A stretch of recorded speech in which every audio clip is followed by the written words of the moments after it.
Now, international brewers like Diageo, Heineken, and more recently South Africa's SAB Miller are jostling for the Nigerian beer market to better understand the industry dynamics and opportunities offered by Africa's most populous nation. I now speak with Ifeoma Okoli, an analyst with ARM Investment Managers. Ifeoma, thank you so much for joining us. And I want to first of all start by getting your thoughts on how the industry has changed. We've seen quite some dynamism, particularly with the entry of SAB Miller over the last few years. They've brought up quite a few breweries. They've set up some greenfield projects. So how has the competitive space changed in your view? For the brewery sector, it's actually been quite competitive. You've had like two major players in that space for quite some time, and then SAB Miller coming in, but primarily focusing on the economy segment of that market. And I think that has also, fueled the interest of these other two players into going into that particular space. Before now, we hadn't really seen Nigerian breweries or Guinness, try to penetrate that space, but at least I think with SAB Miller coming, targeting that market, we've seen increased interest.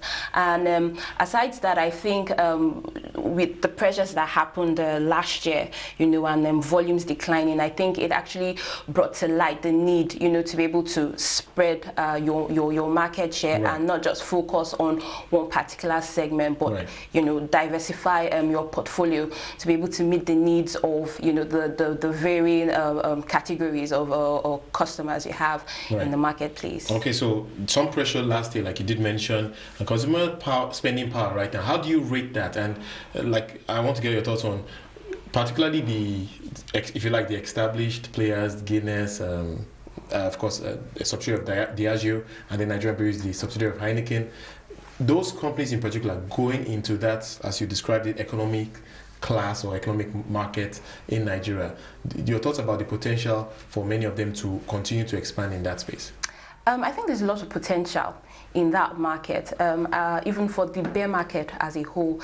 At least I think as at last year, we estimated per capita beer consumption at about 11 liters, and that's quite low when you compare that with South Africa. I think they have about 60 liters, and then Cameroon at about 25, and the population size of those countries are really, really smaller than that of Nigeria. And I think the interesting thing to look at, actually, especially from reports coming from the World Health Organization, is that alcohol consumption in Nigeria is actually higher, than consumption in those countries.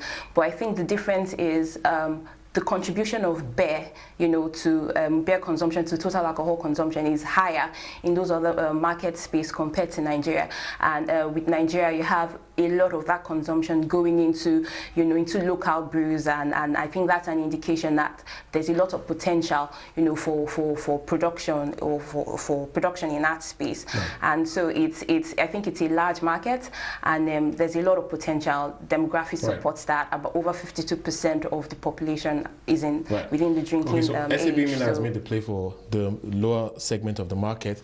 When they were coming in, I think there were concerns as to whether or not they would be able to play with the big boys, if you like, in terms of Diageo and Heineken's overwhelming dominance of this market. Do you think we'll ever see a time where the likes of SAB Miller could challenge and eat significant market share of those two players? Well, I think what we have to try to understand is that there are two markets, and then for SAB Miller, rather, right now, I think the primary focus is in the economy segment, where they're actually dominating, and not in the premium or mainstream segment.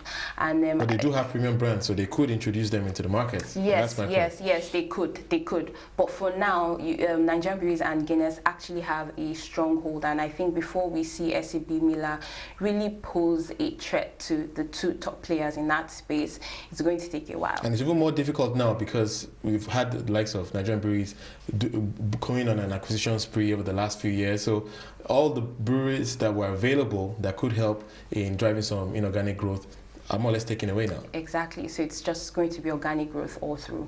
And even with Guinness, we see that happening with Guinness. Guinness actually, chose to expand its capacity organically, and they're still expanding capacity. At least at the last discussion, they said they had earmarked about 80 to 90 million pounds for capital expenditure within the next 12 to 18 months.